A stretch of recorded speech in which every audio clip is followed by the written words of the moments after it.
दोस्तों बिग सोचो में खुश आमदीद। दोस्तों, मंगला डैम के बाद तरबेला डैम वो दूसरा हाइडल डैम था जो इंडस बेसिन डेवलपमेंट प्रोजेक्ट के तहत बनाया गया। ये डैम भी इंडस बेसिन ट्रीटी या सिंध-तास मुआहदे के नतीजे ही में तामीर किया गया था।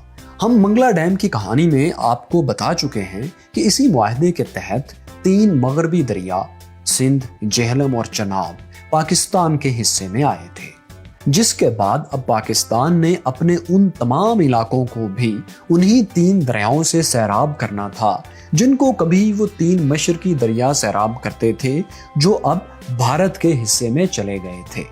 वो 3 मशरकी दरिया रावी, सतलुज और ब्यास थे। सितंबर 1960 में सिंध-तास मुआहदे के साथ ही वर्ल्ड बैंक ने एक और प्रोग्राम भी शुरू किया था, जिसको इंडस बेसिन डेवलपमेंट फंड कहा जाता है। इस फंड का मकसद पाकिस्तान को माली और तकनीकी मुआवनत फराहम करना था। ये मुआवनत जाहिर है इसलिए जरूरी थी कि अब 3 दरियाओं से वो काम लिया जाना था जो पहले 6 दरिया करते थे। इस फंड के तहत 2 बड़े डैम बनना थे, एक दरिया जेहलम पर मंगला डैम और दूसरा दरिया सिंध पर तरबेला डैम। इन दोनों बड़े डैम्स के अलावा 400 मील लंबी नई 4 राबता नहरें यानी लिंक कैनाल्स, 3 पुरानी नहरों की रीमॉडलिंग, 5 छोटे बड़े बैराजेस, हेडवर्क्स और ट्यूबवेल्स का एक मुकम्मल निज़ाम कायम किया जाना था। क्योंकि ये सारा इंतज़ाम सिर्फ इस वजह से हो रहा था कि पाकिस्तान के 3 मशरकी दरिया भारत को दे दिए गए थे। सो इस मंसूबे की तकमील के लिए वर्ल्ड बैंक, कुछ दूसरे मेंबर ममालिक और यहाँ तक कि खुद भारत को भी फंड्स अदा करने थे। भारत को सिंध-तास मुआहदे के तहत 6 करोड़ 20 लाख 60 हजार पाउंड स्टर्लिंग 10 इकसात में अदा करने थे। लेकिन फिर ये हुआ कि भारत को ये रकम अदा नहीं करना पड़ी। वजह ये थी कि इंडस बेसिन डेवलपमेंट फंड की तमाम रकम दूसरे मेंबर ममालिक अदा करने पर रजामंद हो गए थे, सो भारत को नहीं करनी पड़ी। इंडस बेसिन डेवलपमेंट प्रोजेक्ट अपनी नौइयत का अनोखा, इंतहाई महंगा और पेचीदा मंसूबा था। इंसानी तारीख में ऐसे किसी दूसरे मंसूबे की मिसाल नहीं मिलती जिसमें 6 दरियाओं के आबपाशी निज़ाम को 3 दरियाओं के निज़ाम में कामयाबी से फिक्स करना हो। इस मंसूबे की लागत उस जमाने में यानी 1960 की दहाई में तकरीबन 2.3 बिलियन अमरीकी डॉलर्स थी और तब अमरीकी डॉलर 5 पाकिस्तानी रुपए के आसपास था। वर्ल्ड बैंक ने इस मुकम्मल प्रोजेक्ट में एडमिनिस्ट्रेटर का किरदार अदा करना था और सारे फंड्स की कलेक्शन और सर्कुलेशन में बैंक का इंतहाई अहम किरदार था। मगरबी दरियाओं से पानी मशरिक की तरफ लाने के लिए मंगला डैम, 6 बड़े बैराजेस और राबता नहरें क्योंकि तरबेला डैम से पहले ही मुकम्मल हो चुकी थी, इसलिए अब इंडस बेसिन डेवलपमेंट फंड में तरबेला डैम के लिए रकम नाकाफी थी, कम थी। वर्ल्ड बैंक ने इस कमी को पूरा करने के लिए एक नया फंड तरबेला डैम फंड के नाम से कायम किया ताकि इस प्रोजेक्ट को मुकम्मल किया जा सके। 1968 में वर्ल्ड बैंक की मुआवनत से पेरिस में एक इजलास मुनक्किद हुआ। इस इजलास में तरबेला डैम की तामीर के लिए अखराजात का जायजा लिया गया कि कितनी रकम मौजूद है और कितनी मजीद चाहिए। इस मौके पर कुछ ममालिक से पाकिस्तान को कर्जा अदा करने की अपील भी की गई। जिन ममालिक से अपील की गई इनमें कनाडा, फ्रांस, इटली, अमेरिका और बरतानिया शामिल थे। वर्ल्ड बैंक ने भी कुछ कर्ज दिया। याद रहे कि इससे पहले इंडस डेवलपमेंट फंड में ऑस्ट्रेलिया और न्यूजीलैंड ने भी माली मुआवनत की थी।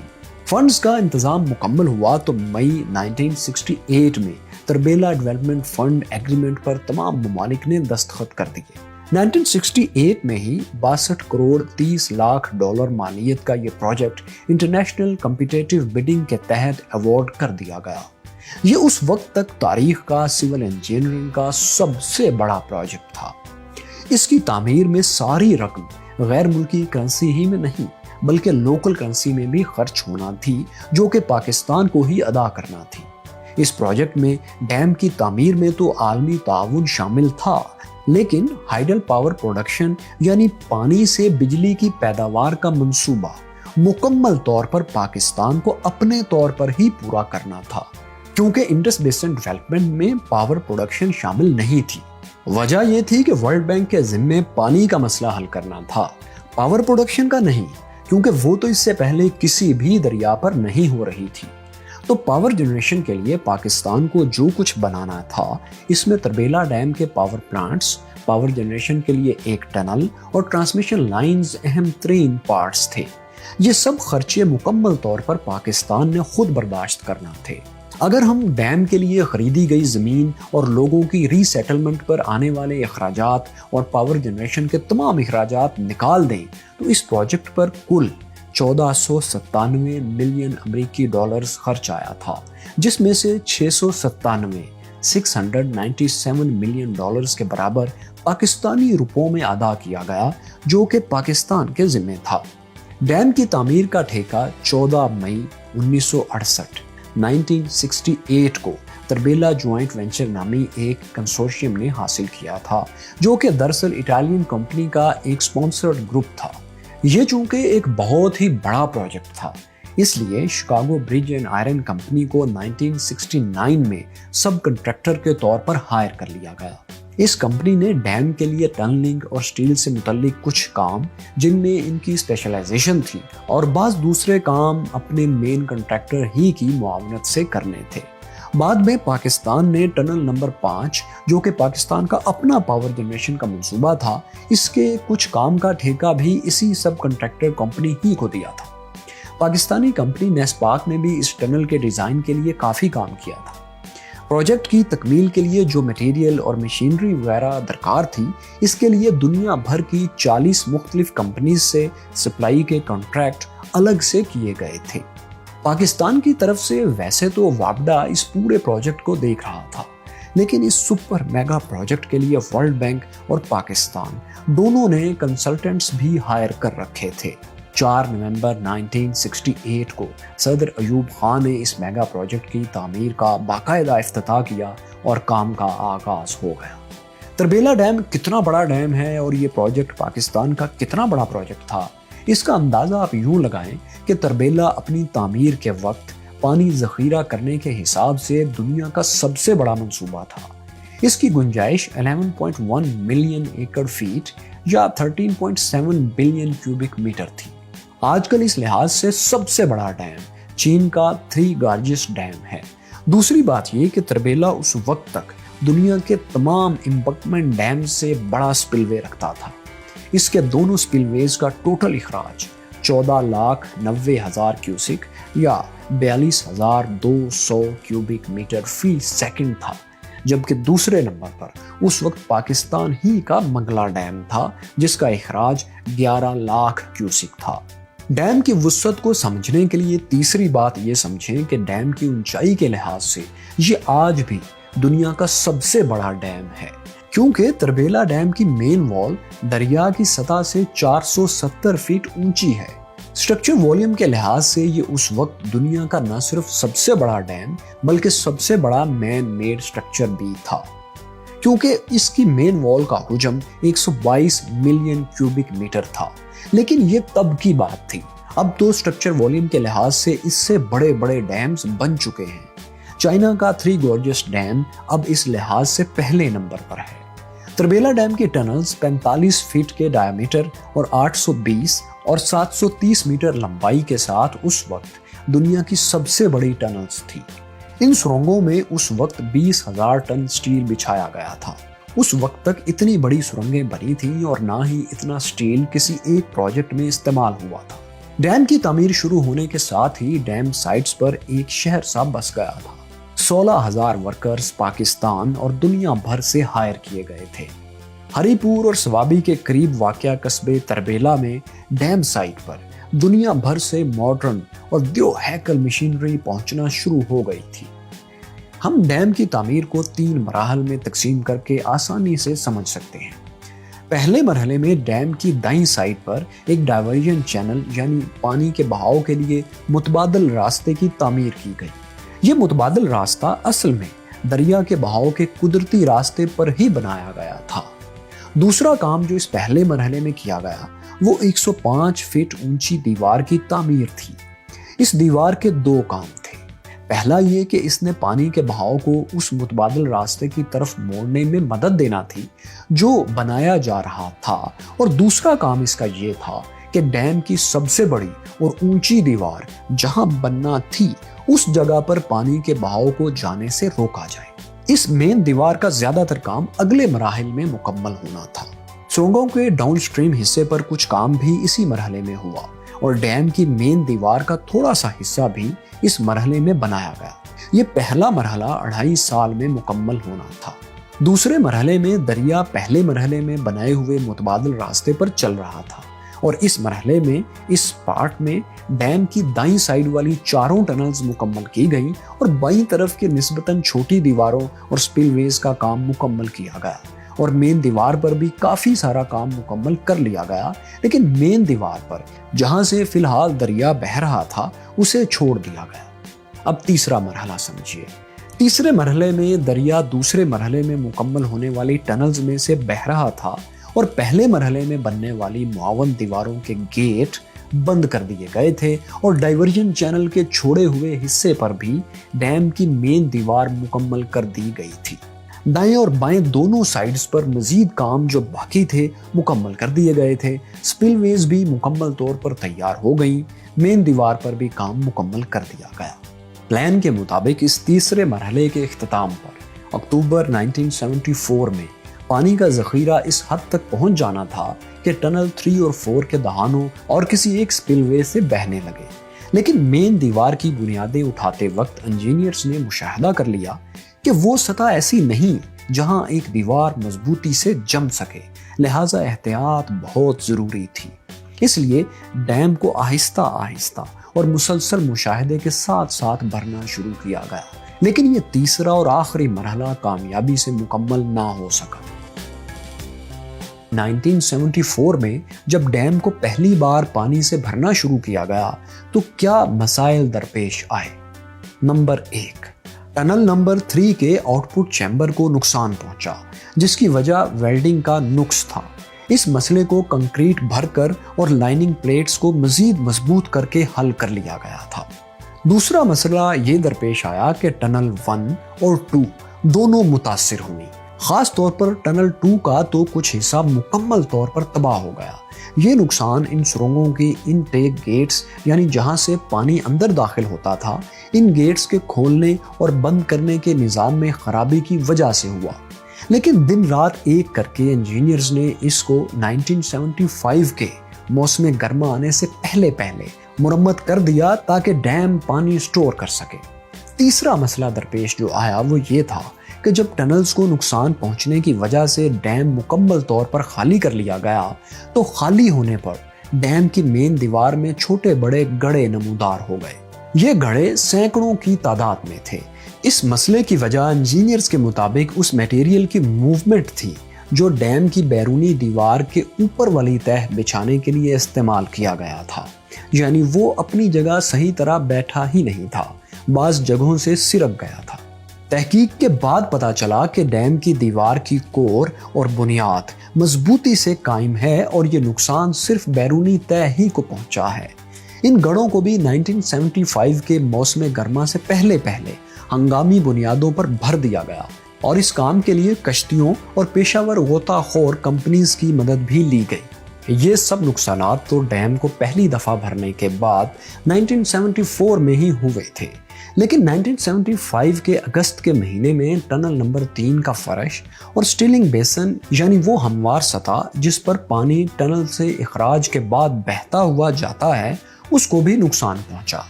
ٹنل کی تہہ میں 70 فیٹ گہرا گڑھا پڑ گیا تھا اور سٹیلنگ بیسن کی دیوار کو بھی شدید نقصان پہنچا تھا۔ اس سرنگ کا فرش اور تباہ شدہ دیوار دونوں دوبارہ تعمیر کر دی گئیں اور اس مسئلے کا حل کر لیا گیا۔ 1976 میں ایک بار پھر ٹنل نمبر 3 کی سٹیلنگ بیسن میں سے کنکریٹ کی پلیٹس اکھڑ گئیں۔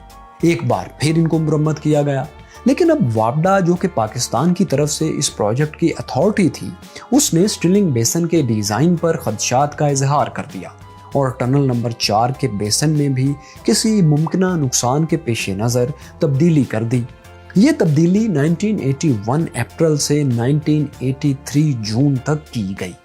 1975 اور 1976 میں بھی ڈیم کی بیرونی تہہ میں کچھ گڑھے نمودار ہوئے जो कि मुरम्मत कर दिए गए, बल्कि इन गढ़ों की मॉनिटरिंग के लिए एक मुस्तकिल सिस्टम बना लिया गया था और हर वक्त इन पर नजर रखी जाती थी कि कहीं मेन डैम को कोई नुकसान न पहुंच जाए। लेकिन इन गढ़ों को इंजीनियर्स मुतफिका तौर पर बेज़रर करार दे चुके थे, इसलिए ज्यादा फिक्रमंदी की बात नहीं थी।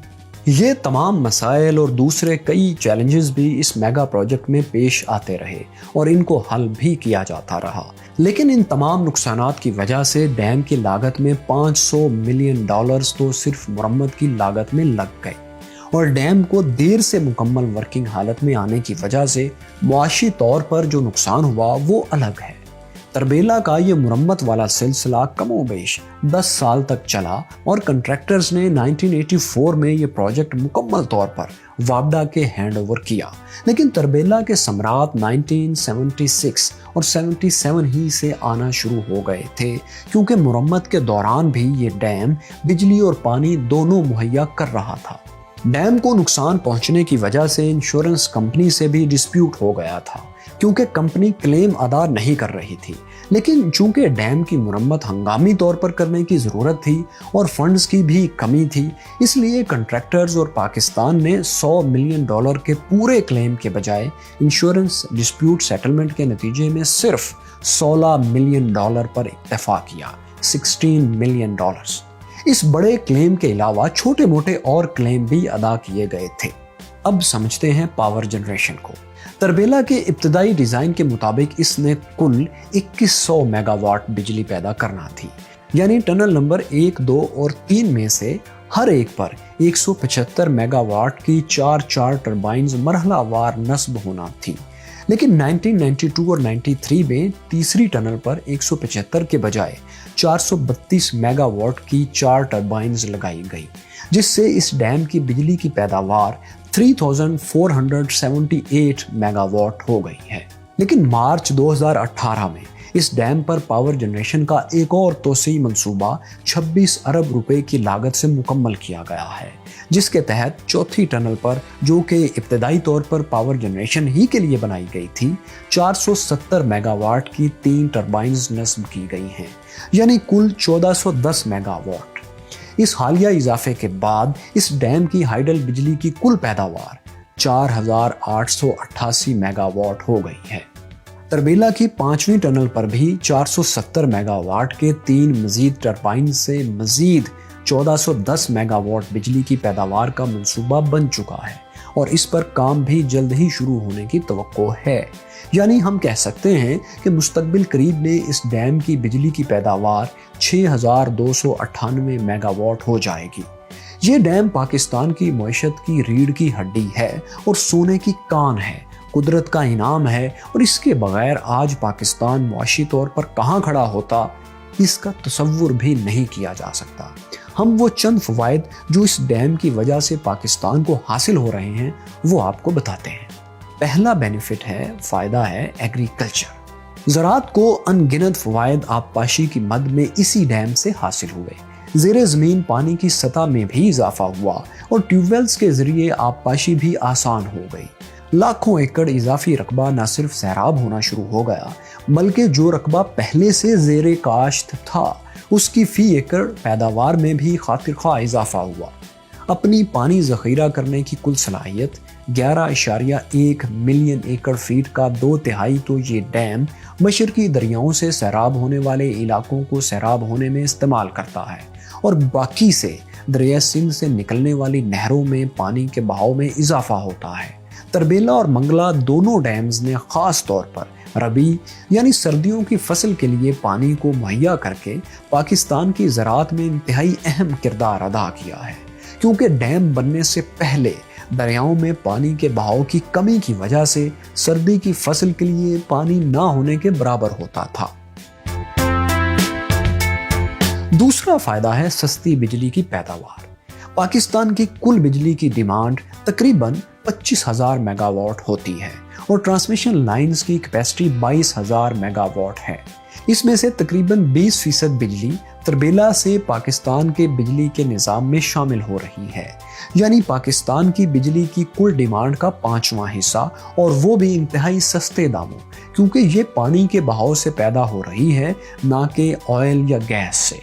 और तरबेला की बिजली पानी की कुल हाइडल यानी पानी से पैदा होने वाली बिजली की सलाहियत का तकरीबन निस्फ है।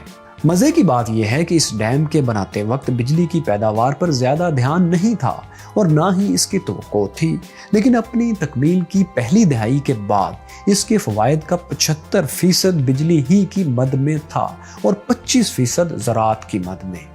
हालांकि तवक्कुआत इसके बिल्कुल उलट थी। इसकी बड़ी वजह उस दौर में तेल की कीमतों में गैर मामूली इजाफा था, जिसकी वजह से बिजली की पैदावार के लिए तेल की दरामद में होने वाला फ़ायदा तवक्कुआत से बहुत ज़्यादा निकला। किसी प्रोजेक्ट का मुकम्मल फ़ायदा चेक करने का बेहतरीन मुआशी क्राइटेरिया है इसका इकोनॉमिक रेट ऑफ रिटर्न। इससे मुराद ये है कि कोई प्रोजेक्ट अपनी कुल लागत का कितने फीसद हर साल वापस फवायद की सूरत में लौटा रहा है। इस कसौटी पर अगर तरबेला को परखा जाए तो 1986 में बनने वाली वर्ल्ड बैंक की प्रोजेक्ट कंप्लीशन रिपोर्ट के मुताबिक ERR यानी इकोनॉमिक रेट ऑफ रिटर्न 12.5% था, यानी सिर्फ 8 साल में पैसे पूरे हो गए। ये कोई अनहोनी बात नहीं थी, क्योंकि तरबेला के बारे में पहले भी माहिरीन का अंदाज़ा 9 से 13% तक के इकोनॉमिक रेट ऑफ रिटर्न ही का था। तीसरा बड़ा फायदा है प्रोजेक्ट की लाइफ। तरबेला डैम की कुल लाइफ का अंदाज़ा 50 साल का था, क्योंकि डैम की तह में रफ्ता रफ्ता मिट्टी, गारा और रेत जमा हो जाने से न सिर्फ इसके पानी स्टोर करने की सलाहियत कम होती रहती है, बल्कि बिजली की पैदावार भी मुतासिर होती है। पानी ज़ख़ीरा करने की गुंजाइश में अब तक तकरीबन 35% कमी आ चुकी है। लेकिन खुशी की बात यह है कि तरबेला में रेत और गारा जमा होने की रफ्तार तवक्को से कम है और बाज़ दूसरी तदाबीर भी वापडा की तरफ से इख्तियार की जा रही हैं, जिनकी वजह से अब इसकी लाइफ 85 ईयर तक मुतवक्को है, 85 साल तक। और जब तक इसके टनल्स के दहाने क्लियर हैं, इसमें बिजली बनाने की सलाहियत भी बाकी रहेगी। इन टनल्स के दहानों को निस्बतन ऊंचा करके भी बिजली की पैदावार मजीद कई साल तक हासिल की जा सकती है। वापडा इन तमाम तदाबीर पर मुसलसल काम कर रहा है। इस वक्त तकरीबन 200 फीट ऊंचा ये गारे और रेत का पहाड़ डैम से तकरीबन 12 किलोमीटर के फासले पर है। इस डैम के बेपनाह फवायद से फ़ायदा उठाते हुए इन 1 लाख लोगों की कुर्बानियों को भी खिराज तहसीन पेश करना होगा, जिनको अपने आबाई इलाके छोड़कर दूसरी जगहों पर आबाद होना पड़ा। इनमें हज़ारा, मानसहरा, सवाबी और स्वात की तहसील अलीपुर के 10,000 ख़ानदान शामिल थे। इन्होंने मुल्क की खातिर, पाकिस्तान की खातिर अपनी ज़मीनों और घरों को छोड़कर नई जगह जाकर आबाद होना कबूल किया। यकीनन हम सब पाकिस्तानी आज भी इनके शुक्रगुजार हैं और इनकी इस अजीम कुर्बानी की कदर करते हैं। जिन दोस्त मुमालिक ने तरबेला डैम की तामीर के लिए माली और तकनीकी मदद फराहम की, उनका शुक्रिया अदा करना भी हमारा कौमी फ़र्ज़ है। Australia, Germany, France, America, Canada, Italy, New Zealand, Kuwait, Abu Dhabi और सऊदी अरब ने इस डैम की तामीर में मुख्तलिफ मौक़े पर मुआवनत की थी। कुवैत, सऊदी और अबू धाबी पहले तो इस तरबेला डैम फंड का हिस्सा नहीं थे, लेकिन उन्होंने बाद में जब बजट बढ़ाना पड़ा तो बहुत मदद की। इसी तरह न्यूजीलैंड तरबेला डैम फंड का तो हिस्सा नहीं था, लेकिन इंडस बेसिन डेवलपमेंट फंड में ज़रूर शरीक था। कैसी लगी आपको पाकिस्तान की तारीख के सबसे बड़े प्रोजेक्ट और दुनिया के चंद एक इंतहाई बड़े डैम्स में से एक मेगा प्रोजेक्ट की कहानी? और आपका क्या ख्याल है, क्या पाकिस्तान में इस तरह के मुफीद मंसूबे मज़ीद नहीं बनना चाहिए? अपनी राय कमेंट्स में ज़रूर लिखें और बिग सोचो को देखते रहें। शुक्रिया।